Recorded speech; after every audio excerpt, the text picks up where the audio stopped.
에디슨병은 부신이 제 기능을 못하는 것이며 흔한 질병이 아니다. 입병률, 새로 발병하는 사례, 은 10만 명당 0.83명이 확률이다. 이환율, 병에 걸리는 비율, 은 10만 명당 4명에서 6명이 확률이다. 과거 에디슨병의 가장 흔한 원인은 부신을 공격하는 결핵이었다. 결핵이 더 잘 관리되고 있는 오늘날 에디슨병의 가장 흔한 원인은 특발성이다. 즉 인체가 스스로를 공격하는 자가면역 질환 때문이다. 나이를 막론하고 증상이 나타날 수 있지만 주로 30세에서 80세 사이에 나타나고 사실 세를 전후로 가장 흔하다. 많은 내분비계 질환이 그렇듯 남성보다 여성에게서 흔하다. 에디슨병의 원인 에디슨병은 부신이 제 기능을 하지 못하는 병이라고 앞에서 언급한 바 있다. 이어서 부신이란 무엇인지, 어떤 기능을 하는지 알아보자. 부신은 복강 내 좌우 콩팥 위에 각각 한 개씩 있는 내분비선이다. 부신의 내부는 두 부분으로 구성된다. 수질, 부신의 안쪽으로 아드레날린과 비슷한 구조를 지니는 호르몬을 만든다.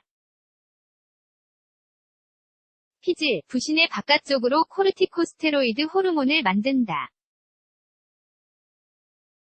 다음은 부신 피질에서 만들어지는 코르티코스테로이드 호르몬 몇 가지를 추린 것이다. 당질 코르티코이드, 코르티솔을 예로 들 수 있다.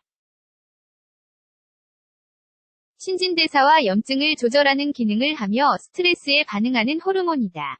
무기질 코르티코이드, 체내 칼륨과 나트륨을 조절하는 알도스테론이 대표적이다. 안드로겐, 남성의 성호르몬이다. 에디슨병의 문제는 부신 피질을 파괴한다는 데 있다. 피질이 없으면 인체는 코르티솔과 알도스테론 부족에 시달리게 되며 이 같은 호르몬 부족으로 인해 증상이 악화된다. 다음은 부신 피질이 파괴되는 원인을 추린 것이다. 예외적인 자가면역 질환, 몸이 항체를 지닌 부신을 공격한다. 자가면역성 다선증후군, 몸이 동시에 여러 내분비선을 공격하는 자가면역 질환이다. 감염, 진균이나 결핵에 의한 감염이다. 종양, 부신에 생긴 종양일 수도, 다른 기관에 생긴 암의 전이로 인한 종양일 수 있다. 더 읽어보기, 스트레스의 부정적인 영향 에디슨병의 증상에 디슨병의 증상은 잠복성으로 나타나는 경우가 가장 흔하다. 다양한 증상이 천천히 나타나지만 진단 시 혼란을 준다. 몇몇 증상은 눈치채지 못한 채 지나가거나 다른 질환의 증상으로 혼동되기도 한다. 늦은 진단의 문제는 에디슨병이 진행되면서 증상이 심각해진다는 점이다.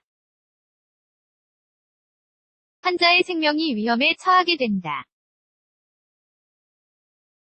에디슨병의 가장 흔한 증상은 다음과 같다. 식욕 부진 피부의 과다색소 침착, 특정 부위의 피부색이 어두워진다. 저혈압 저혈당증, 혈당 수치가 낮아진다.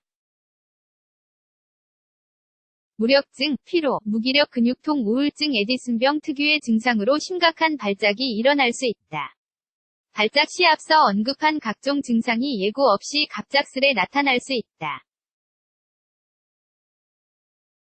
이는 부신이 제 기능을 하지 못하는 것으로 즉시 적절한 처치가 없으면 쇼크가 발생하여 사망에 이를 수도 있다. 에디슨병으로 인한 발작은 생명이 오가는 긴급 사태이다.